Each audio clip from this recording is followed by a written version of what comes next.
Boa noite, os nossos amigos da TV IB que nos acompanham. Boa noite, Goiânia. Boa noite, Brasília. Nós estamos iniciando hoje a nossa 8ª aula.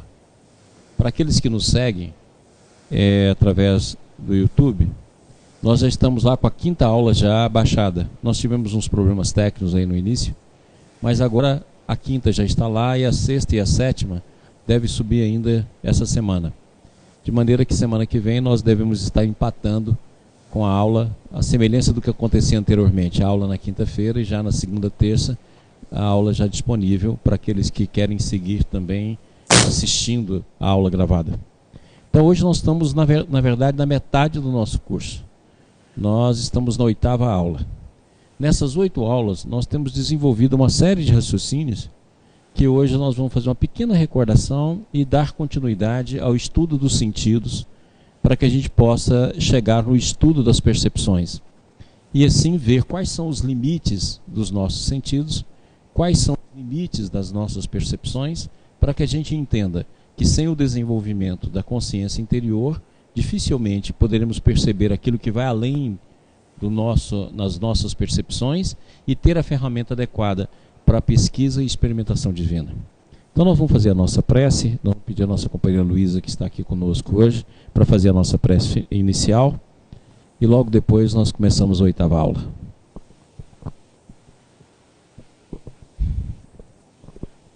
Boa noite a todos. Vamos fechar os nossos olhos, relaxar o corpo, abrir a mente. Amado Mestre Jesus, agradecemos pela oportunidade de estarmos aqui hoje, esta noite, buscando conhecimento, buscando aperfeiçoar todos os nossos sentidos. Pedimos, ó Deus, que nos abençoe, nos ilumine, que possamos cada vez mais compreender todo o sentido de estarmos aqui, compreender cada vez mais Deus. Assim seja.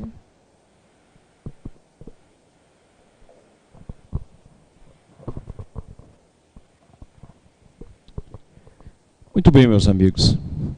Então, a pergunta que motivou todo o nosso estudo, depois dos cursos nossos de relacionamento, foi chegar à visão do relacionamento com Deus, que é o relacionamento mais importante. É a trajetória e a descoberta mais importante da nossa vida, porque é ela que nos leva ao absoluto e nos leva à redenção. E nós vimos, inicialmente, que os sentidos humanos são altamente frágeis para essa pesquisa. O ver a Deus não depende dos sentidos humanos. Por quê? Porque os sentidos humanos, como nós estamos já vendo e vamos ver na sequência, eles são impróprios, porque não conseguem nem ver o mundo material e as vibrações e as ondas que nos cercam. Quanto mais ver a profundidade e aquilo que nós poderíamos dizer, ver a Deus. Aniceto, personagem do livro Mensageiros, diz que o homem comum não é capaz de perceber nem 1/8 da realidade que o cerca. 1/8 da realidade que o cerca. E nós vamos ver isso aí. Por quê? Porque os nossos órgãos do sentido, eles são extremamente frágeis para a percepção, ou seja, os nossos órgãos do sentido mal conseguem definir o mundo material. A ciência evoluiu os nossos órgãos do sentido, criou o microscópio, criou a lente, criou a audição à distância, criou os meios de comunicação, fazendo com que, por assim dizer, os nossos órgãos fizessem uma extensão. E através dele nós podemos, por exemplo, perceber as ondas de rádio, nós podemos perceber as diversas nuances do nosso universo vibracional. Mas assim mesmo ele é frágil. Assim mesmo o que a gente vê é um risco, o que a gente vê é um desenho de uma trajetória de uma partícula. O que a gente pode ver são os cálculos oriundos desses desenhos para nos definir que uma partícula passou por aí. Mas nós não somos capazes nem de ver aquilo que forma a nossa natureza na sua fase material. Depois nós vimos que nós podemos recorrer à nossa mente como o principal órgão nosso de percepção. E nós vimos que a nossa mente tem 2 elementos muito importantes, que é a imaginação e que é a razão. Mas elas também são frágeis. A razão, principalmente, que é a nossa principal arma, é a arma pela qual sustenta a ciência, que sustenta aí a filosofia, na verdade a razão ela é extremamente frágil. Por quê? Porque ela é capaz de dar análise, mas não é capaz de dizer o que é. Principalmente Deus, que não tem uma definição. Principalmente Deus, que não tem uma argumentação para se chegar nele. Dentro desse campo da razão, nós vimos então que a negação, a dúvida e a afirmação fazem parte desse processo. Então a negação é o primeiro estágio do início da compreensão da presença de Deus. Depois a dúvida é o segundo estágio que nos empurra à busca de Deus, fazendo perguntas e fazendo a nossa movimentação íntima. A afirmação, ela também não deve ser vista como a certeza, porque a afirmação é apenas o lado oposto da negação. É o oposto, só isso. Então esses três elementos pertencem ao produto da crença, que não significa fé. Mas se nós queremos realmente experienciar Deus, nós temos de ir para a fé, que é a certeza em Deus. E essa fé não vai nem com a mente, não vai nem com o sentimento e nem vai com os órgãos do sentido. Deus nós podemos ter na mente como um conceito, nós podemos ter na mente como o que ele não é, nós podemos ter na mente como atributos. Mas é a verdadeira experiência de Deus, essa experiência que a gente vê os grandes homens, os grandes santos, os grandes místicos falarem, ela não é produto da argumentação, ela é uma experimentação íntima. E nós vimos que essa experimentação íntima inicia inicialmente pelo estudo da negação e da afirmação, como diz o Ciro Arambino. Depois ela caminha com a mente aberta para as coisas do alto, como a gente viu na poesia do Vinícius de Moraes. Depois ela se estende para uma visão de que seria capaz um homem ultrapassar o seu condicionamento e ver aquilo que é atemporal, que foi a pergunta do Krishnamurti. E aí nós chegamos à visão de que dentro de nós, além dessa consciência do dia a dia, essa consciência ordinária, e ordinária nos dois sentidos, a consciência no sentido que nós utilizamos para a nossa vida comum, existe uma outra consciência, que o Baldi chama de consciência latente. Então nós temos uma consciência exterior, que é essa que nós utilizamos nas nossas funções do dia a dia, mas existe dentro de nós aquilo que o Krishnamurti perguntou: será que o homem é capaz de ultrapassar os seus condicionamentos e ver? Esse ver é com essa consciência que o Baldi chama de consciência latente. Essa consciência latente, o Baldi nos fez uma comparação muito bacana, que ele fala que a consciência ordinária, que a consciência do dia a dia é semelhante ao som em sua velocidade e na sua expressão. 340 metros por segundo. Enquanto que essa consciência latente, que representa o nosso eu imortal, que representa o nosso verdadeiro eu, é como se fosse a luz na sua velocidade de 300 mil quilômetros por segundo. Ou seja, é uma diferença brutal entre as duas consciências. E à medida que essa consciência latente começa a se pronunciar, as primeiras experiências em Deus começam a acontecer. Inicialmente como imagens e aperfeiçoamento de imagens através do campo intuitivo. Depois como um produto místico, entendendo o místico aqui não como uma coisa esotérica exterior, mas o místico no sentido de burilamento e iluminação íntima. Então no momento que você chega nessa fase mística, que é a fase mais ampla, você começa a experienciar Deus, a verificar, a ultrapassar a teoria, a ultrapassar a visão da crença, a ultrapassar a dúvida, a ultrapassar a negação. Então, para que a gente possa ver Deus e ver onde está o Pai que o Filho não vê, é necessário o desdobramento da consciência interior.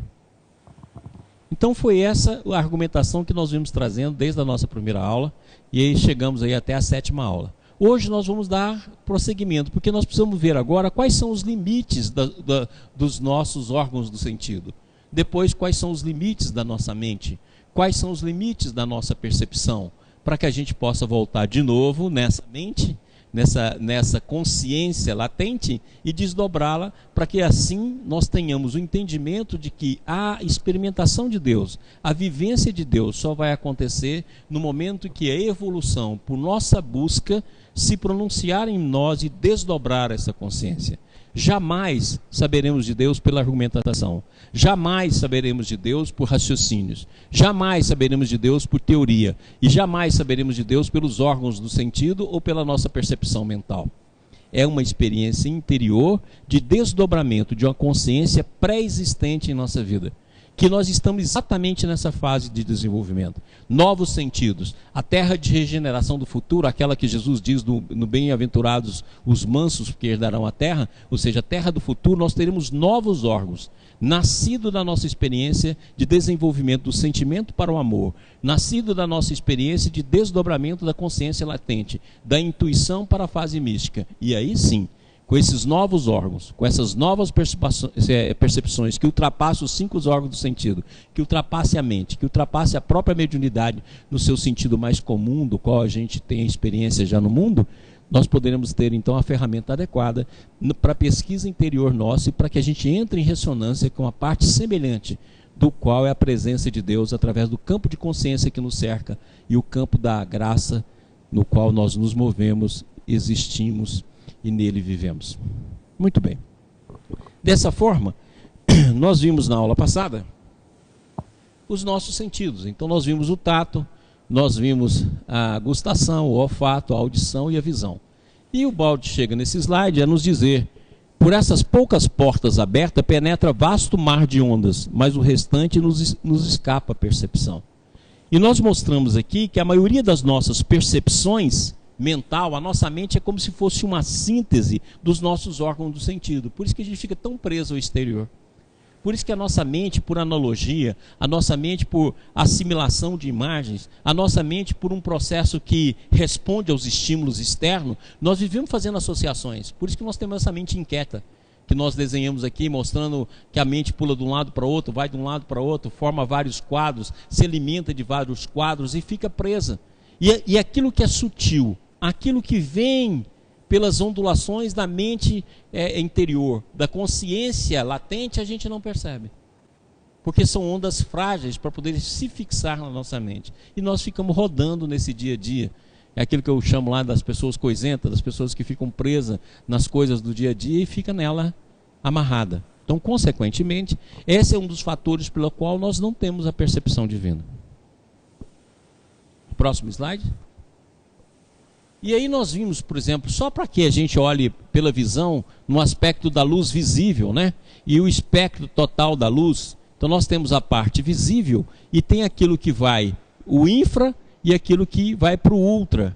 Nem o ultra, nem o infra a gente pode ver com os nossos próprios órgãos. Nós já conseguimos ter aparelhos que revelam essa realidade para a gente, mas pelos nossos órgãos do sentido não. E nós vimos aqui do Richard, no livro dele Do que é feito o universo, que os comprimentos de onda que a gente pode ver, os comprimentos que vai do vermelho ao violeta. E fora dessa faixa do vermelho e violeta, nós temos aproximadamente, tanto no sentido infra como no sentido ultra, 1 quadrilhão de frequências que a gente não percebe. Então, só se nós pegarmos os órgãos dos sentidos, se pegarmos a faixa da luz visível e fizer uma análise daquilo que é infravermelho e ultravioleta, tem 1 quadrilhão de vibrações que nós não percebemos.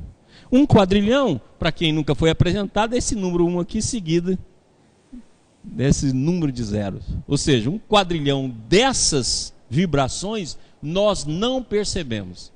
Então como é que a gente quer? A gente que não vê 1 quadrilhão de vibração quer ver Deus com os órgãos do sentido. Como? Só podemos ver os fenômenos em que a natureza divina, o pensamento divino, como diz o Baldi, está interior aos fenômenos. Mas não somos capazes de ver Deus no sentido da individualidade que a gente quer ver, ou da pessoa que a gente quer ver, porque nem Deus pode ser definida dessa forma antropomórfica. Próximo. Aí nós vimos aquilo que nós já falamos também, que o microscópico, que os satélites, né, que os aceleradores de partículas, que são os microscópicos modernos, abre para a gente o inexplorado, abre esse mundo de 1 quadrilhão de frequências que nós não conhecemos. E o Baldi então nos diz: quem sabe quantas irradiações mais estão vibrando no ar, chamando-nos e nós não sabemos captá-la? O resto parece-nos silêncio e trevas. Quanta vida e quanta beleza nos passa despercebida? A ciência, descobrindo novos métodos de registrar vibrações, oferece-nos uma espécie de sentidos artificiais que nos abrem novas vias sensórias.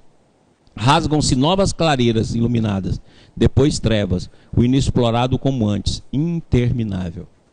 E olha, que essas vibrações aí, nós não estamos incluindo aí as vibrações mentais, que para a ciência então nem existe. Por enquanto, a única coisa que a gente vê, os efeitos elétricos, capazes de ser registrado, por exemplo, um eletroencefalograma, em relação aos efeitos cerebrais. Mas nem sequer o pensamento ainda é registrado. Se nós formos socorrer as revelações vindas pelas obras de André Luiz, nós vamos ver que o próprio pensamento também tem uma natureza eletromagnética, de uma natureza de um tipo de onda totalmente diferente das ondas adensáveis eletromagnéticas que formam os diferentes campos da matéria, mas também de natureza, não obedecendo às mesmas leis ou às mesmas limitações, mas numa oitava superior, onde nós teríamos a continuidade dos conteúdos materiais na oitava superior. Por isso que a mente pode agir sobre a matéria, porque é feita de uma mesma substância e do mesmo campo. A diferença que faz aí é a abertura da espiral da vibração. Aquilo que o Baldi diz, quanto mais abre a vibração, quanto maior for a frequência, maior então a desmaterialização, que é exatamente o que acontece na nossa mente. Mas ela ainda é matéria. E a ciência agora é que começa a descobrir um dos primeiros tipos de matéria diferente. Antigamente era só matéria. Depois passou a ter matéria e antimatéria. Surgiu aí um outro tipo de matéria. Agora passou a ter matéria, antimatéria e matéria negra. Então a matéria escura. A matéria escura agora é um novo tipo de matéria. Antigamente não se aceitava nenhum conceito de que poderia existir vários outros tipos de matéria. E essa tese já vem sendo defendida pelo campo espiritualista do mundo há séculos. Ou seja, existem vários tipos de matéria. Antes a gente achava que só existia essa matéria ordinária que todos nós conhecemos e que era dita ainda como se fosse formada por bolinhas, tipo bolinhas de gude, que configuravam os átomos, os prótons, os nêutrons, etc., que formavam a nossa matéria. Hoje, essa matéria desapareceu, porque agora é uma onda de possibilidade, agora é uma nuvem, agora é energia, ou seja, é o ponto de equivalência entre matéria é a energia, e, consequentemente, nós já encontramos a antimatéria, encontramos partículas virtuais, que são partículas que existem nos campos quânticos, e já falamos em matéria escura, que ninguém sabe do que é formada. Então, consequentemente, nós estamos no momento que novas matérias surgiram. E a codificação kardeciana, e principalmente as obras do Chico, já fala isso há séculos. Os vários tipos de matéria. O Baldi, nas obras dele, principalmente na Grande Síntese, já em 35, ele diz que a matéria ela se desdobra de forma incomensurável, em várias dimensões e várias sutilezas. E André Luiz chega a dizer que o próprio pensamento nosso é matéria. Ou seja, uma matéria muito mais sutil, mas também matéria, formado também de partículas, à semelhança da matéria comum. Então, olha como nós estamos longe. Se nós ficamos com um quadrilhão de vibrações que nós não percebemos, um quadrilhão de vibrações que a gente não vê, imagina então, ainda não vemos nem sequer pensamento. E como é que vamos querer ver o toque divino? Próximo. Logicamente que por esses sentidos vem a nossa capacidade de percepção, e já tínhamos aprendido também com Baldi. A nossa capacidade de conceber baseia-se e eleva-se sobre elementos oferecidos pelos nossos sentidos, que representam abertura para o exterior, estando restrita apenas a uma determinada amplitude do real, a uma determinada ordem de fenômenos. Tudo aquilo que estas vias de comunicação impedem a passagem não é percebido e, portanto, é como não existisse para nós. Tanto é verdade que aquilo que os santos falam, aquilo que dizem os grandes homens, é tido como se fosse patológico. O supranormal é tido como patológico, porque o homem comum não vê, o homem comum não percebe, o homem comum não percebe esses movimentos, então joga tudo aquilo que não percebe, ou não existe, ou é ilusão, ou é doença. E a própria ilusão ninguém define. Qual é o mecanismo da ilusão? Quando eu falo que a pessoa está tendo uma ilusão, como é que esse mecanismo forma? Como é que esse mecanismo é capaz de penetrar ele, ter emoções, ver imagens, desenvolver sentimentos, desenvolver aspectos de comportamento? Qual é o mecanismo da ilusão? É como se fosse uma palavra mágica. Ilusão. Você pega o próprio sonho, que todos nós sonhamos. Nós somos capazes de acordar chorando, nós somos capazes de acordar movimentando. Tem gente que levanta e sai andando, sonhando. Tem gente que fala, tem gente que sente, tem gente que chora, tem gente que passa por todas as emoções no sonho. O que é o sonho? Até hoje a gente não sabe. Se ele é uma ilusão, como é que essa ilusão é tão real? Então essa palavra, em vez dela dar um conceito, ela dá uma fuga. Então é ilusão. Ah, não, é doente, doente mental. O que é doente mental? Qual é realmente a origem das patologias mentais? É muito simples eu pegar um diagnóstico, colocar lá e carimbar a pessoa. Olha, não, ele é bipolar. Ele tem a síndrome do medo, a síndrome do pânico. Mas o que diz isso? Síndrome é um conjunto de sinais e sintomas. É como se a gente tivesse resolvido um problema ao descobrir uma enzima, ao descobrir uma substância, ao descobrir uma lesão cerebral, está resolvido. Mas e o mecanismo que forma essa patologia? Qual é o mecanismo real da esquizofrenia? É uma fragmentação do psiquismo. Mas como é que o psiquismo se fragmenta? Como é que torna real? Essas explicações nunca vêm. Reduz ela para o campo físico, reduz ela para a lesão, mas não explica. E fica por isso mesmo. Não, isso é ilusão. Isso é fantasia. Muito bem, o que é uma ilusão, o que é uma fantasia, o que é uma patologia? E como é que os mecanismos dão a vivência da realidade? Se nós não entendemos nem aquilo que a gente fala que é ilusão e patologia, como entender o que é supranormal? Aquilo que ultrapassa os limites do homem comum. Como? E é exatamente isso aí que o balde nos chama a atenção. Para aquilo que nós não percebemos, não existe. Mostrando também aquilo que nós falamos no início, a experiência pessoal. Eu posso me informar daquilo que os outros percebeu. Eu posso concordar com o conceito daquele que viu além. Mas eu só vou saber, só vou conhecer na hora que eu experimentar. Por isso que Jesus foi claro: conhecereis a verdade vos libertará. Não é ser informado da verdade. E conhecer é uma experiência interior. Próximo. Trata-se, por conseguinte, de um material bem limitado, aquele que nós podemos obter através desses meios, com os quais foi construída no passado a nossa forma mental, que é o instrumento com o qual hoje julgamos. Não podemos, portanto, elevar as nossas construções ideais senão com esse instrumento e sobre essas bases simples, dado que não possuímos outros elementos.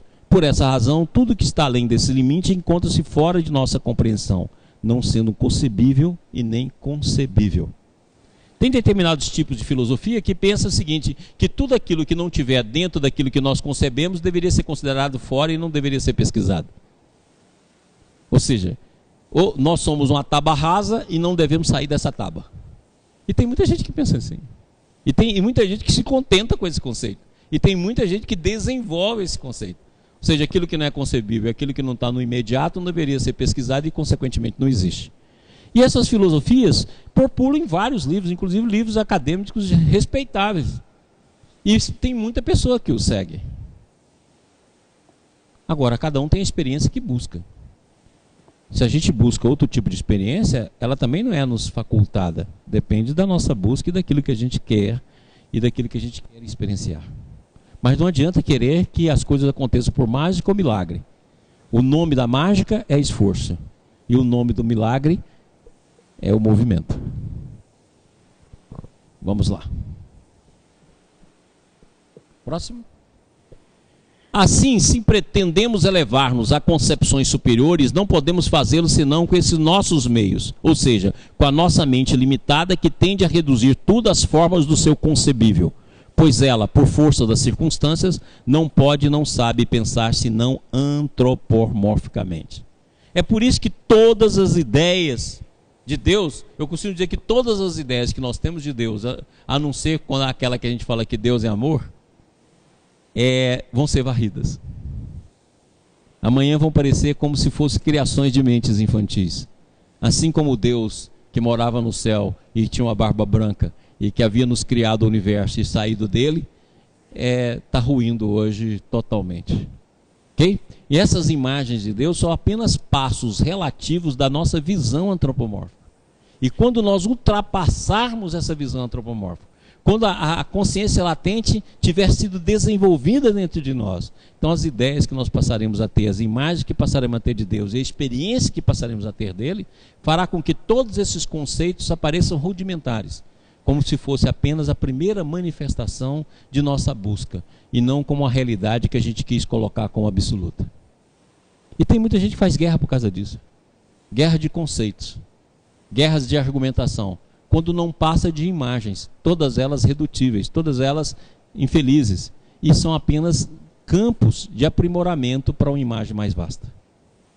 Seria a mesma coisa da gente querer definir o mundo pelo horizonte que a gente vê da janela da nossa casa. Todo horizonte tem um ponto, um limite. E a gente achar que o limite do mundo é o horizonte da nossa janela. E é assim que a gente faz com Deus. A gente pega aquilo que a gente consegue conceber antropoformemente, coloca na janela, e o horizonte dessa janela a gente define o que é Deus e passa a brigar com o vizinho, que o vizinho está vindo lá para o outro lado e a gente vê para o lado de cá e a gente discute. Chegando àqueles absurdos, meu Deus é maior que o seu, meu Deus me protege, meu Deus é fiel, meu Deus é forte, essas coisas todas que estão aí pelo mundo afora. Próximo. Se nós percebemos somente uma pequena parte da realidade, o que haverá então além dela? Apenas recentemente, com meios indiretos pelas vias da ciência, o homem começou a se dar conta de tudo isso. Ele também viu que nem sequer esta parte percebida por nós é a realidade, mas apenas uma interpretação dela, pois se trata de algo obtido através dos nossos limitados sentidos, interpretada com o instrumento de nossa mente, relativo ao ambiente terrestre. Então as teorias que nós temos não significa, é aquilo que o Krishnamurti fala tanto, o objeto na nossa mente não é o objeto. É apenas a imagem que nós formamos desse objeto. Mas nós não conseguimos fazer essa percepção. Aquilo que a nossa mente vê, ela é uma realidade. E a maneira que a gente interpreta o mundo é a realidade. Então a gente vê todos os objetos parados, então para nós eles estão parados. Não existe movimentação nenhuma. A gente não vê as partículas, então o que a gente vê é apenas o que está do lado de fora, aquilo que está cristalizado na forma. Então para a gente a interpretação que a gente tem do mundo é totalmente irreal. Se nós formos pegar aquilo que a gente acha que o mundo é, ela é totalmente real, não condiz de jeito nenhum com a própria realidade que a ciência começou a descobrir. Até as nossas noções de espaço, a nossa noção de tempo, elas são reais. Mas elas insistem em permanecer. E são nelas que nós baseamos para articular os conceitos que estão além de nós. Próximo. Continuando com o balde. Pode acontecer, então, que o produto da nossa interpretação seja somente uma distorção da realidade, condição pela qual o que julgamos ser a realidade não passaria de uma projeção antropomórfica, construída por nós com as ideias fornecidas pela nossa vida. Então, na verdade, a imagem que a gente tem é uma imagem baseada em nós. É uma visão antropomórfica. É aquilo que a gente vê, como se cada um tivesse uma realidade virtual baseada nos conteúdos que está na sua memória e que está na sua vida. E essa realidade do que a gente vê é que a gente chama de realidade. Mas essa realidade é uma interpretação. E mais, essa interpretação, ela não está baseada no consciente. Daqui a pouco nós vamos ver que ela está baseada no conteúdo inconsciente que nós guardamos por as etapas que nós já vivemos. Ela é muito mais um reflexo condicionado do que verdadeiramente uma percepção. Ora, se nós não vencermos essa barreira, jamais nós teremos a verdadeira percepção da vida. Jamais. É por isso que não há outro caminho a não ser a evolução.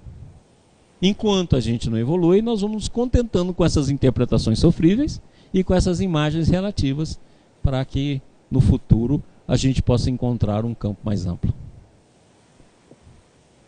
Próximo. Aqui eu coloquei até aquela imagem, né?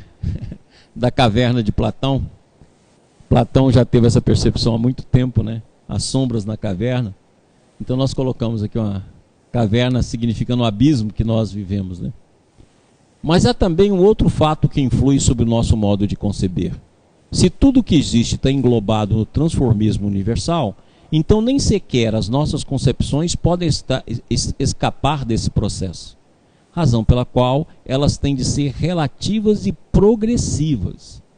É indiscutível que, se o universo se transforma por evolução, também por evolução se transforma o órgão mental com o qual percebemos e julgamos. Hoje tem alguns conceitos, até hoje está no jornal hoje, o jornal de hoje traz esse conceito, que a nossa mente, o nosso cérebro tem uma certa plasticidade. E essa plasticidade faz com que a gente crie novos circuitos e, consequentemente, tenha novas percepções. Então você imagina, amanhã, com o desenvolvimento dessa consciência latente, quantos novos circuitos cerebrais nós teremos?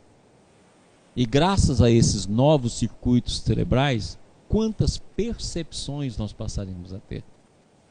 No mundo já existem vários médiuns que têm a percepção do plano espiritual, pelas diferentes faculdades mediúnicas. E amanhã isso vai ser um processo natural em todos os seres, como já o é, porque de alguma forma a gente já tem certas percepções que vai além daquilo que nós colocamos como centro da nossa personalidade. Imagine então no futuro. Imagina quando aparecer essas novas qualidades. Por isso que o livro dos Espíritos nos diz tão bem, falta a vós determinadas qualidades. Ou seja, falta para nós determinados desenvolvimentos que a vida no futuro nos dará. Mas a percepção divina vai muito além dessas percepções, porque ela vai precisar de uma experiência intrínseca, e essa experiência intrínseca é só o desenvolvimento da consciência latente. Ok? Temos alguma pergunta, Estevão? Na verdade, temos algumas saudações.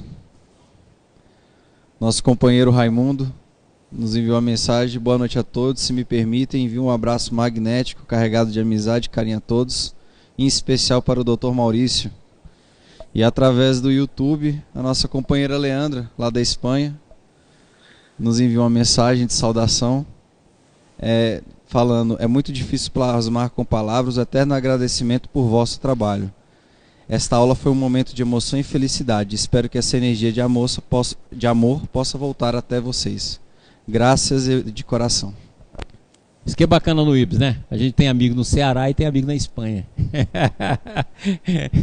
O Raimundo a gente já conhece, já tivemos o primeiro encontro com ele. É um cara sensacional. Todos nós ficamos tocados pelo Raimundo. E agora só falta a Leandra. Então ano que vem nós estamos indo na Espanha e um dos desejos nossos é passar e conhecer a Leandra lá na Espanha. Vamos ver os amigos que nós vamos formando, né? No final nós vamos ter um monte de amigo aí pra gente estudar junto e aprender junto. Vamos lá? Presta atenção nesse slide aqui, gente, por favor.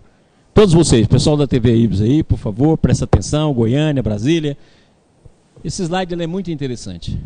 O grau do nosso conhecimento é estabelecido conforme o nível de evolução alcançada pelo instrumento que possuímos para esse fim, ou seja, a nossa mente. Então, como nós vimos que os sentidos acabam formando a nossa mente, então nós podemos dizer que tudo pela qual nós percebemos através da nossa mente. É nossa mente que dá a interpretação. É a nossa mente que formula a emoção. Tanto é verdade que a gente pode ver uma corda e achar que é uma cobra. E a emoção que vai ser desencadeada em nós é totalmente diferente se a interpretação fosse cobra ou se fosse corda. Então você pode olhar que é a interpretação que está em nós é que dá e dita a visão que a gente tem da realidade. Então, em outras palavras, aquilo que a gente percebe nada mais é do que a nossa mente. Tanto é verdade que hoje que nós temos a realidade virtual, nós somos capazes de perceber a realidade virtual como verdadeira, como uma verdadeira realidade, devido à nossa mente. Nós não separamos, se você tiver uma experiência de realidade virtual, da realidade que você possa chamar real, entre aspas. Por quê? Porque é a mente que interpreta. A mente que coloca. E isso o Krishnamurti estudou de maneira magistral. Quer dizer, as ideias que a gente tem, as teorias que a gente tem são interpretações da realidade e não a realidade em si.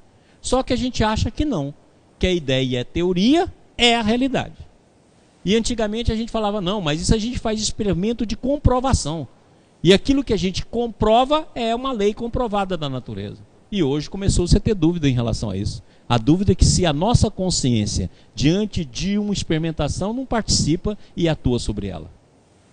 Então hoje é uma das perguntas que tem, será que a nossa consciência não atua em todos os aparatos de experiência científica que nós erguemos dentro das várias modalidades de ciência que nos cerca?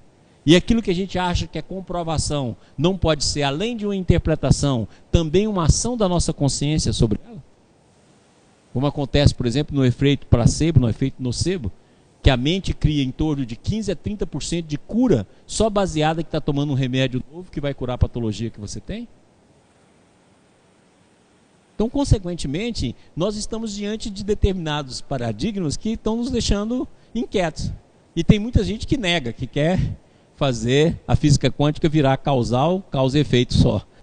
Mas, no entanto, está aí, cada dia caminha para não sê-lo. Ou seja, que na verdade parece que até a consciência daquele que pesquisa interfere no processo de pesquisa. E aí então nós vamos chegar a essa conclusão, quer dizer que somente a evolução vai nos dar um novo rumo.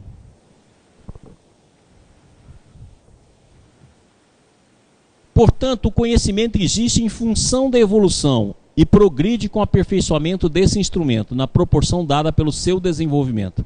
Na natureza, tudo já está compreendido e resolvido, o que se comprova pelo fato de já encontrarmos tudo no estado de funcionamento. Somos nós, portanto, que ainda devemos compreender e resolver tudo.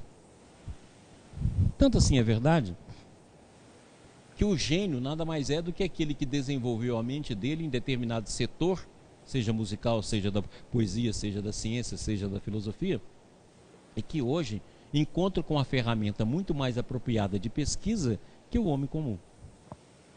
Então a genialidade não é uma graça divina. A genialidade não é algo que cai do céu. É um desenvolvimento dentro de um processo evolutivo. Aqueles que ficaram à margem de desenvolvimento, as condições que têm, as condições ordinárias e as percepções comuns. Aqueles que vão um pouco mais além podem perceber, através do fluxo da inteligência, através do fluxo da ideia, através do fluxo da música. Pega lá, Mozart, com 5 anos, compôs uma sinfonia. O mesmo vai suceder com Beethoven e tantos outros gênios da música, que ouviam a música, né? Como Beethoven falava, ouvia dentro da mente, ouvia os cantos. Maurício. Schubert, Bach.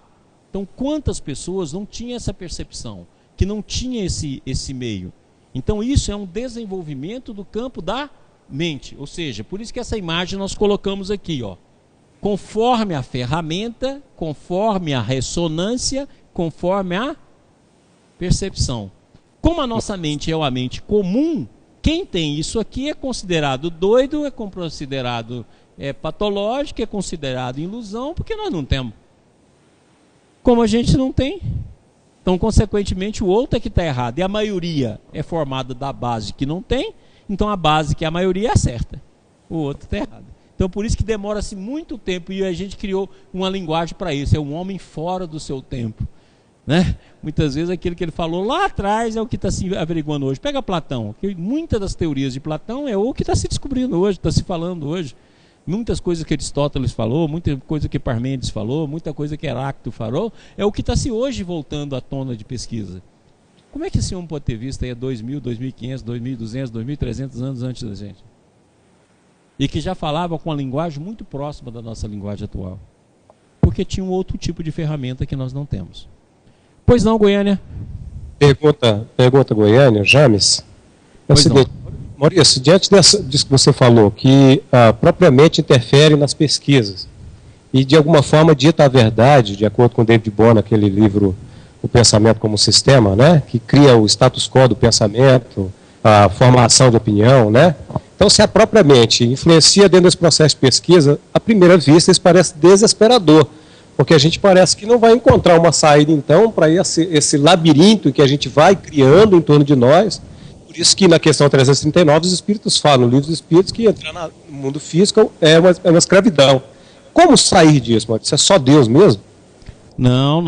Olha bem, na hora que a ciência começa a perceber a influência da consciência na própria pesquisa, ela começa a ver a consciência. Então, em vez de ser desesperador, como você diz, para mim é uma coisa notável, porque agora nós vamos ter de pesquisar a consciência e achar as nuances da consciência e encontrar a explicação de como e de que forma ela interfere, e quando ela interfere, de que forma interfere, e quando essa interferência é positiva no sentido de manifestação da verdade, e quando essa interferência é manipulativa do próprio processo de pesquisa, assim como a interpretação. Então eu não vejo nenhum desespero nisso. Tem muita gente que vê como você. Eu não vejo. Pelo contrário. Olha, agora nós chegamos num determinado momento que nós vamos ter que tomar a seguinte decisão. Nós vamos ter de pesquisar a consciência. Como alguns já estão fazendo. E, naturalmente começa essa pesquisa através do cérebro. Quantas pessoas não estão pesquisando a consciência e através dos circuitos cerebrais? E quanta coisa a gente já tem aprendido? Então amanhã nós vamos ter necessariamente a consciência que estava fora, ou seja, o observador era intocável, assim como já foi intocável o espaço, assim como já foi intocável o tempo, a consciência era intocável. Qualquer observador, em qualquer ambiente, em qualquer lugar, poderia observar o mesmo fenômeno. Inclusive era a crítica que se fazia às experiências parapsicológicas, porque elas não tinham repetição da mesma maneira, porque vai depender de determinados médios, vai depender da facilidade, da flexibilidade dos diferentes sujeitos que estão prontos a vivenciar a experiência. E aí muitos descartaram porque não poderia ser reproduzido igual reproduz qualquer outra experiência dentro do laboratório. Mas hoje está chegando à conclusão que a reprodução se dá porque a mente já está condicionada a que elas reproduzam. É um dos pontos da ciência hoje, é uma das discussões, e discussões legítimas, de caras de profundo conhecimento que começam a levantar essa lebre. Muitos querem negar, porque é fácil negar. Nega, porque aí pronto, a gente não tem discussão para discutir uma nova ciência. Mas não tem jeito, o problema está aí, ele vai se manifestando, ele vai vir e vai surgir. Então nós vamos ter de pesquisar a variável da consciência em qualquer pesquisa científica. E chegar aos parâmetros em que ela produz e ajuda a manifestação, e que ela produz e prejudica a experiência, e aquela parte que ela interfere. Aí sim, aí nós podemos ver não mais uma pesquisa científica relativa a ficar igualzinho a essas pesquisas que está tendo hoje aí da intenção de voto, né? É positiva apenas 95%, com a margem de erro. Então amanhã nós vamos ter aqui uma pesquisa feita dessa forma, vai ter uma interferência dessa forma, com a margem de erro dessa forma, e ela vai ser nada mais do que uma onda de probabilidade. Então aí as coisas vão caminhar para um campo muito mais vasto. Eu acho, James, que essa é a abertura que a ciência vai ter de realizar. Ou seja, sem estudar a mente, sem estudar o cérebro, sem estudar a consciência, nós vamos ficar num problema muito difícil diante da ciência. A interpretação de Copenhague da física quântica tentou jogar isso aí por debaixo do tapete. A maioria dos conceitos tentou jogar isso para lá. Não, isso não importa. O importante é aquilo que a gente averigua, que é o conceito em si, a matemática do conceito, e pronto. Mas hoje não tem jeito. As experiências estão crescendo, o mundo está inventando técnicas cada vez mais importantes, as comprovações estão vindo. Então, consequentemente, vai ter de desaguar na consciência, queiramos ou não. Lógico que vai levar tempo, porque nós vamos ficar aí séculos no cérebro, vamos ficar séculos na mente, até a gente descobrir que a consciência existe. Ok? Mais alguma pergunta, Estevam? Mais alguma pergunta? Pois não. Sim. Ouvindo bem, Goiânia? Está ouvindo. O Jorge Mello e a Célia do Rio de Janeiro nos saúdam, acompanhando a todo o curso. Saúda a equipe da TV Ibis e saúda você, mandando um grande abraço. E o Adail mandou uma pergunta para nós. Ô Adailton, estava sentindo a sua falta. Investigar a consciência com a própria consciência realmente parece desesperador. O referencial fica na fé ou na crença dos emissários de Deus? Eu acho que é desesperador, porque você vai ter de pesquisar a consciência com a própria consciência. E se esse for o mecanismo da verdade? E se a verdade for uma manifestação consciencial e relativa ao próprio estado evolutivo? Olha, quando o Darwin começou a fazer a pesquisa dele, e ele só se colocou dentro da forma, e só se colocou no plano da forma e no campo biológico, ele então definiu uma série de avanços, ou seja, como é que vai se dando essa evolução. E amanhã, fazendo estudo, como o Adailto diz, da consciência, estudando a consciência, a gente chegar à condição de que é a própria consciência, e a gente vai ter as verdades de níveis conscienciais. Assim como a gente descobriu as formas que a evolução plasmou na sua viagem através dos milênios. E amanhã nós vamos poder dizer o seguinte: essa verdade, ela é própria para esse domínio. Além desse domínio, existe outra verdade. Por exemplo, a teoria de Newton, ela não foi descartada como muitas vezes diz. Ela hoje fala, não, a teoria de Newton, ela tem o domínio das pequenas velocidades. Se for uma velocidade igual ou superior à velocidade da luz, e é considerada apenas a velocidade da luz, como a velocidade absoluta do nosso universo, aí as teorias de Newton têm de ceder espaço para as teorias de Einstein. Da mesma forma que o teorema de Gödel mostrou que a gente não pode, dentro da própria expressão de tentativa da lógica, de tentar provar algo, dentro da própria expressão que você enuncia. Porque para provar algo está fora desse sistema. Ora, então daqui a pouco nós podemos dizer o seguinte: olha, para o domínio tal, essa é a realidade. Para o domínio tal, essa é a realidade. Para esse outro domínio, essa é a realidade. E se a gente amanhã perceber que o maior microscópio que a gente tem é a nossa mente, e a gente passar a treinar mente para pesquisas de domínios, primeiramente teórico, depois de visão direta e depois de comprovação por outras mentes. E se a mente tornasse um laboratório? O Baldi fez essa proposta: pesquisar a verdade utilizando os próprios recursos pessoais. Escreveu 24 livros sobre isso, 10.600 páginas. Essa foi a proposta de Baldi. E se eu for evoluindo, o que eu vou ver? E ele foi evoluindo e escreveu 24 livros que representam o processo de amadurecimento dele nessa vida. E se amanhã for o método? Antigamente, como eu já falei aqui algumas vezes, nós não tínhamos o físico teórico. Não existia físico teórico. Todo o processo estava no empirismo e na pesquisa laboratorial. Hoje, não existe um departamento do mundo do física que não tem um físico teórico. E amanhã? Será que nós não podemos ter departamentos dentro das organizações científicas de pesquisa através da mente? A mente como ferramenta de formular visões e aspectos? E defini-las através de experiências que nós também vamos ver? E definir também os limites? Gente, pensa, nós podemos estar diante de uma revolução. E uma revolução que vai nos levar ao espírito.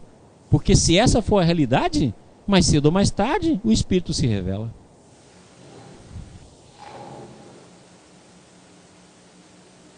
O que nós vamos poder ter é absolutismo, é dogma. E hoje a gente tem dogma na religião, temos dogma na filosofia, temos dogma na ciência. A ciência, então, hoje está virando um monte de cardeal que define o Papa que eles bem entendem, cheia de dogma. E propagando que esse dogma é verdadeiro, quando na verdade não passa de um conceito. Então, voltando aqui, tudo bem? Não tem outra não, né? Tem mais uma? Só um instantinho, vamos terminar aqui então.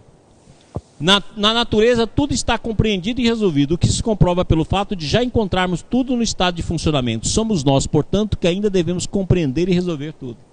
Ou seja, e se for a mente humana que terá de fazer isso? Até hoje foi assim. Como diz o Karl Popper, é graças à existência de gênios que a ciência avança. Ele fala que tem um monte de gente que fica discutindo, de vez em quando vem os gênios, a ciência avança, vem outros gênios, é por camada. Ora, nós avançamos sempre com a mente alheia. O que seria do mundo sem a mente do Einstein, sem a mente do Newton, sem a mente do Kepler, sem a mente de Copérnico?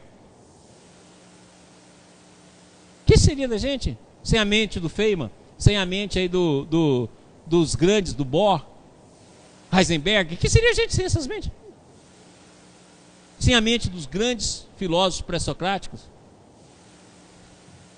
Já pensou? E são essas mentes que formulam visões que acabam virando teoria. Já pensou a psicologia sem a mente de Freud? E foram eles que formularam teorias que vão sendo experienciadas, vão comprovando, vendo aquilo que é falso, aquilo que é verdadeiro em determinado limite, aquilo que pode ser descartado. Mas são esses homens, através de pensamentos e de mente, que nos formula a ciência. Eu acho que não é desesperador, é encantador. Essa é a minha visão. Mais alguma pergunta? O Adail mandou a justificativa da ausência dele. Ele nos diz que, devido aos atendimento voluntário na área de psicologia que eles realizam no centro espírita que eles trabalham, mas que ele não deixa de acompanhá-lo. Mandou um abraço. Muito obrigado, nego. E a Sheila de Linhares também nos saúda, mandando um abraço a todos. Agradecendo, fazendo os elogios à equipe da TV Ibis. Obrigado. Um abraço a todos. Pessoal, então já que a nossa consciência que vai mandar em tudo, vamos alimentar o corpo, tomar um cafezinho, uma água e a gente volta em 10 minutos. Até lá. Pessoal, o nosso lanche aqui foi prolongado, o pessoal da TV Ibis aí que está nos assistindo. Foi mais do que 10 minutos, porque hoje o lanche foi ótimo. Então você já viu, né? Deu mais bate-papo, mais conversa, mais comida. E aqui a gente só tem lanche quando a Irlane vem cá. Quando não vem, é uma pobreza que você nem imagina. Mas hoje tinha. Graças a Deus. O pessoal de Goiânia não teve lanche hoje. Lá tá uma tristeza lá que vocês nem imaginam. Então, vamos recomeçar aqui. Estevão, tem alguma pergunta? Temos. Pois não. Primeira pergunta da nossa companheira Eliana, de Belo Horizonte. Até que enfim, a gente já estava morrendo de saudade desse povo aí de Minas. Estava sem dar notícia pra gente. Vai, Estevão, qual é? Crispim, boa noite. Quando reagimos com equanimidade aos acontecimentos da vida, quando as situações negativas não nos traz sentimentos de dor, e quando a situação positiva não nos dá prazer e sim felicidade, estaremos assim em contato com essa consciência latente que nos dirige? Eliane, eu acredito que sim. Coloca aqui pra gente. Essa consciência latente é aquela consciência que o Cristo fala tão bacana, que ele fala assim: a cada dia basta a sua preocupação. Devido a essa consciência ordinária, essa consciência comum, essa consciência externa, como o Baldi chama, é um acumulador de emoções, um acumulador de imagens, um associador de pensamentos. Nós sobrecarregamos e vamos passando de um dia para outro, de um dia para outro, de um dia para outro, todos os nossos conteúdos. É por isso que a gente dá a impressão que a maldade é permanente. A maldade no mundo está aí o tempo todo, mas a beleza também está, a bondade também está, o bem também está, mas a gente dá uma prioridade à maldade, inclusive na nossa vida. Os fatos que nos são tristes, eles são alimentados por década. Pode olhar aí na mente, olha na mente sua para você ver. Você tem pensamentos aí que tem década, que tem 20 anos, que tem 30 anos. Você tem mágoa que já tem 15 anos, que tem 20 anos. Imagina. E isso todos nós somos assim. Nós temos brigas, nós temos condições íntimas que fazem quase 40 anos que está na nossa alma. E dá essa perpetuação do mal. Agora, se a cada dia basta a sua preocupação, e se em cada dia a gente nascesse com essa consciência, antes dessa, utilizasse essas daqui só para as nossas funções diárias, assim como a gente utiliza o nosso braço para as funções pertinentes ao braço, para as funções diárias, para a nossa identificação, para a nossa função na vida, mas utilizasse essa daqui como uma ferramenta de pesquisa e aproximação diária de Deus, então nós não ficaríamos carregando fardos, porque a cada dia ela estaria nova. Por que a nossa mente não pode ser nova? Eu pergunto isso muito para mim, eu busco muito esse caminho. Por que ela não pode ser nova? Porque toda a mágoa que eu tenho por você, amanhã eu posso amanhecer sem ela. Você pode ficar magoada comigo durante muito tempo, mas eu não preciso ficar magoada contigo. E se eu errei, eu posso pedir desculpa uma vez, duas, 10, que Jesus falou que é até 470, né, pelo menos. 70 vezes 7. Então, enquanto não completar 470, você tem um campo imenso. Faz aí 470 vezes, quem sabe? Ora, então se nós podemos fazer isso, por que a gente tem de carregar essa consciência? Isso é um peso. Agora, se nós deixássemos essa livre, como a Eliane sugeriu, eu acho que a gente começaria a dar mais chance a essa consciência, fazendo com que ela dominasse o nosso panorama psíquico. Aí sim, eu acredito que a partir daí, mais à frente, a experimentação de Deus surge. Essa é a minha esperança. Maurício, Wellen, Goiânia. Pois não. Nesse processo, com relação a esse acúmulo de pensamento, esse acúmulo de imagens, o Ho Oponopono ele pode servir como instrumento para abrir um espaço para a renovação da mente nesse aspecto? É o Ho Oponopono genuíno, né? Não é aquele Ho Oponopono do americano que traduz como se fosse para ganhar as coisas, para ganhar direitos e posse. O Ho Oponopono mesmo havaiano, o Ho Oponopono de origem, que busca, sobretudo, limpar o pensamento para que possa assumir e olhar para o outro como se estivesse olhando para si mesmo. Dentro disso aí, sim. Mas esse Ho Oponopono na base do filme O Segredo, Ho Oponopono para a gente ganhar bem, Ho Oponopono para a gente ter a nossa Ferrari, ter $1 milhão, eu acho isso uma besteira. Porque, na verdade, é você gastar potencial superior nas coisas comuns da Terra. Essas funções você adquire através do trabalho, não necessariamente através de pedidos que possam mudar a sua realidade. Não, você muda a sua realidade com trabalho e com esforço. Mais alguma pergunta, Estevam? Sim. O Adail nos envia a seguinte pergunta. Pois não. Ele coloca a seguinte forma. Segundo o Baldi, aí ele cita o trecho. É naquelas teorias gerais que as conclusões observadas no terreno da conduta humana encontram sua raiz, explicação e justificação, e com isso a certeza de garantir-nos sua veracidade. Mas, ao mesmo tempo, é nesta sua aplicação prática, no plano controlável da nossa realidade, que aquelas teorias que em si são experimentalmente incontroláveis, porque tão afastadas da nossa vida cotidiana, encontram sua confirmação e, portanto, sua verdade. Explica-se assim a investigação da consciência pela própria consciência? Sim, aí eu gostei muito do que você buscou. Porque olha só que interessante. Quando eles pegaram a teoria da relatividade geral e foi definindo as suas equações, eles acabaram chegando nas equações de Newton. Como se a teoria da relatividade geral fosse uma oitava superior, uma ordem superior à teoria de Newton. A teoria de Newton não foi jogada fora. Ela foi definida em um domínio. E se nós preparássemos a nossa mente, a nossa consciência, para pesquisas de domínios e treinasse várias mentes como elemento de controle para aquele domínio, eu acho que isso poderia ser uma saída. Nós estamos diante de um processo que vai precisar de uma ideia como essa. Hoje eles usam a matemática, mas a matemática mesmo, vamos pegar aí a matemática da teoria das cordas. A teoria das cordas já está completando aí mais de 2 décadas e até hoje não conseguiu prever um fenômeno que é capaz de avaliar para ver se está correto. Agora, significa que a teoria das cordas está errada? Não, teve inúmeras mentes que dedicaram a ela, mas ninguém mais está olhando para a teoria das cordas com desconfiança. Poxa, já tem mais de 30 anos, tem mais de 40 anos e não tem nada ainda que possa ser estudado para comprovar?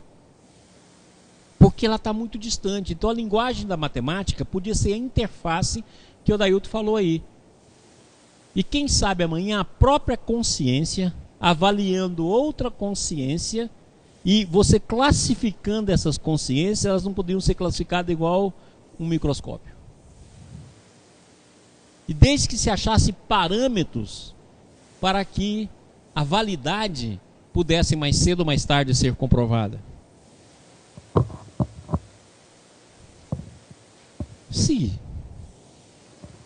Então aí amanhã nós vamos inventar novos métodos. Nós não estamos encontrando método aí para provar a existência aí da partícula de Higgs. A humanidade teve de evoluir o que evoluiu para chegar na partícula de Higgs? Quem disse que amanhã nós não conseguimos encontrar métodos para isso? E quem sabe a gente não tem na própria consciência todas as ferramentas. Basta achar os parâmetros que possa definir os domínios e, consequentemente, aquilo que pode ser comprovado ou não pela própria consciência. Eu acho que esse é o futuro.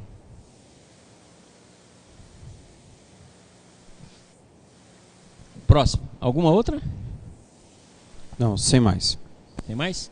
Então, próximo slide aqui para que a gente possa dar os últimos slides para comprovar. Olha o Ciro Lombino falando para a gente, ó.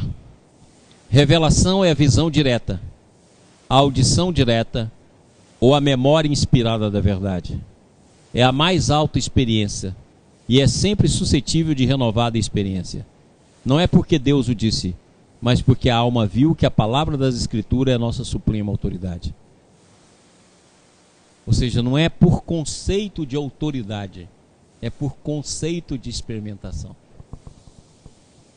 Nós deveríamos colocar o Evangelho em prova, como o Baldi faz na obra dele. Coloca o Evangelho em prova e prova em si mesmo a beleza e o que significa o Evangelho. Nós não fazemos isso porque consideramos apenas um aspecto teórico. Mas na hora que a gente vivencia o Evangelho, a gente descobre que ali realmente está a verdade. Mas essa verdade, ela é experienciada. Ela não pode ser conceituada. Ela não pode ser simplesmente pregada como a gente faz. Ela não pode ser apenas uma ferramenta de comentários, de debates, de polêmica. Não. Ela tem de ser uma experiência. Eu acho que a gente só sabe se o conceito de determinado autor está correto se você experiencia. É aquilo que eu já falei aqui em outros cursos. Gente, a gente vive falando, a reencarnação existe. Mas você já experienciou você mesmo uma encarnação sua? Ah, não, a gente é capaz de sair do corpo. Você já experienciou sair do corpo? Ah, a gente é capaz de ver os espíritos. Você já experienciou para ver os espíritos? Ah, não, a gente pode ver as colônias espirituais. Você já experienciou para ir lá ver as colônias espirituais? Se tudo isso é possível, por que você não experienciou? Porque, na verdade, a gente não quer pesquisar a verdade. A gente quer que alguém pesquise e entrega pronto para a gente. E fala assim, ó, crê nisso aí. A gente crê em pastor, crê em guru, crê em todo mundo. Falei, e você? Você acredita em você mesmo? As suas experiências são experiências que comprovam. Como é que você sabe que um autor está correto ou não? Porque você simpatiza com ele? Ou porque você experiencia aquilo que está sendo dito? Então essa é a verdade. A gente tem de experienciar. Pode gastar-se tempo. Pode gastar tempo que for para fazer essa experiência. Mas se você experienciou, não tem mais dúvida. É igual eu costumo dizer, eu não acredito que existe vida além do túmulo. Eu sei que existe. Não acredito. Acredito é hipótese. Agora, se você experienciar, você sabe também. Porque depois de experienciar, meu amigo, não tem como. Agora você fala, experienciou Deus? Não. Deus para mim é uma hipótese. Ainda não. Mas vai chegar um momento que essa experiência vai ser real. Mas até lá, nós vamos caminhando nos conceitos, caminhando na negação, na dúvida e na afirmação, até que a gente possa chegar a esse momento. Próximo. Assim, o grande conceito desce ao mundo por sucessivas aproximações. Inspirados e revelações se encontram unidos em cadeia, na expressão progressiva de um pensamento único e contínuo que governa o mundo. Existe uma grande nouro que desce contínuo através de diversos instrumentos, e essa divina unidade de princípio que mantém a continuidade de pensamentos através do ciclo das várias civilizações, ciclos que se rompem e se reatam. É aquilo que nós falamos aqui há pouco. São exatamente os grandes homens, os grandes avatares, os grandes místicos, os grandes cientistas, os grandes poetas que traz esses pensamentos. A humanidade fica décadas para tentar comprová-los, alguns nem chegam à comprovação, mas acabam sendo aceitos. Mas Elas estão aí à nossa disposição. O campo da Nouri nada mais é do que o campo da graça, que eu vivo falando aqui. O campo que é de graça. Que Deus faz chover sobre justos e injustos, e que manda o sol sobre justos e injustos, sobre crentes e descrentes. É a graça que se manifesta. É a gente que não percebe, porque ela é sutil. Ela está muito além desse moto contínuo, dessa mente que pula de um ponto para outro, que é a mente que a gente vive nela. Eu falo assim que o mundo é tão vasto e a gente vive dentro de uma caixa de fósforo. E essa caixa de fósforo é a nossa mente. Sem palito, que nem luz tem. Como diz o Bode tem uma frase maravilhosa sobre isso. Ele fala assim: tudo no universo é infinito e abundante. E a gente passa a necessidade de todas as espécies. É isso aí. Por quê? Porque você está preso na mente. E essa mente que te escraviza. Aqueles que têm experiências, por exemplo, em reuniões de desobsessão, você vai ver lá pessoas escravizadas em épocas, em ambientes, em conceitos, no tempo, parada no tempo, parada no espaço, parada 100 anos, 200 anos, muito mais. Você fala, gente, por quê? Porque a mente imanta. É aquilo que Jesus também ensinou tão bem. Onde está o teu tesouro, aí está o teu coração.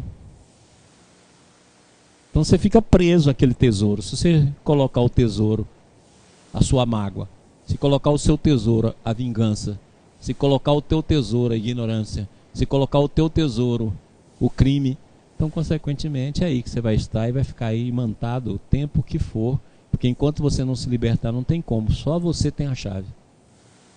Nós somos uma porta que Deus sopra, mas só você é capaz de abrir. Tudo bem? Último slide. Beto Baldi. O misticismo, as religiões, o espiritismo, a filosofia, a arte, a psicologia, cada atitude do pensamento humano criou uma expressão e observou de um ponto de vista particular o mesmo fenômeno. O místico, o santo, o profeta, o poeta, o artista, o herói, o cientista, o inventor, ou numa palavra, o gênio em todas as suas formas, tem vivido igualmente aquele fenômeno. É por isso que eu coloquei essa porta aqui no Matrix, né? Cada um viu uma porta, cada um viu um ângulo. E hoje nós estamos no momento em que está nascendo aqueles que estão vendo a síntese, a união de todas essas portas. Essa é a fase que nós estamos agora. Este é o século da síntese. O século 21 é o século da síntese. Daí porque um dos nossos objetivos é ter no IBS um campo de síntese, para que a gente possa estudar baseado na síntese, e não só em uma dessas portas. Não que essas portas não sejam louváveis e belas, mas é que a síntese consegue fazer com que as portas pertençam ao mesmo edifício, que é o edifício da sabedoria e da verdade. Muito bem, meus amigos. Nós então terminamos a nossa 8ª aula. Semana que vem aqui de Brasília estaremos dando a nona. Na outra semana aqui de Brasília estaremos dando a 10ª. Agradeço a participação de todos os nossos amigos, inclusive amigos que a gente estava com saudade. A gente não conhece pessoalmente alguns, mas tem saudade, né? Hoje a gente já tem os amigos virtuais, então a gente tem os amigos do IBS, até que a gente possa se aproximar. Agradecer os amigos de Goiânia, os amigos de Brasília. E vou trazer aqui Irlane, que dá alimento para nós, que traz o pão aqui para o nosso lanche e que nos diverte, para fazer a nossa prece, para vocês lembrarem da Irlane.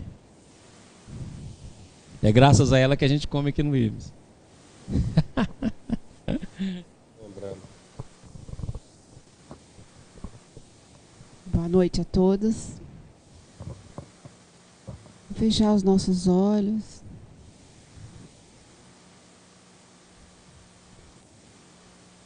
Amado Mestre Jesus, nós te agradecemos por mais esta oportunidade de estudo, de autoconhecimento, e que possamos, a cada dia, aplicar em nossas vidas, conforme as nossas necessidades, as nossas potencialidades. Proteja a todos nós, os nossos familiares e a nossa trajetória. Que assim seja. Meus amigos, boa noite a todos, boa noite TV Ibis, boa noite a todos.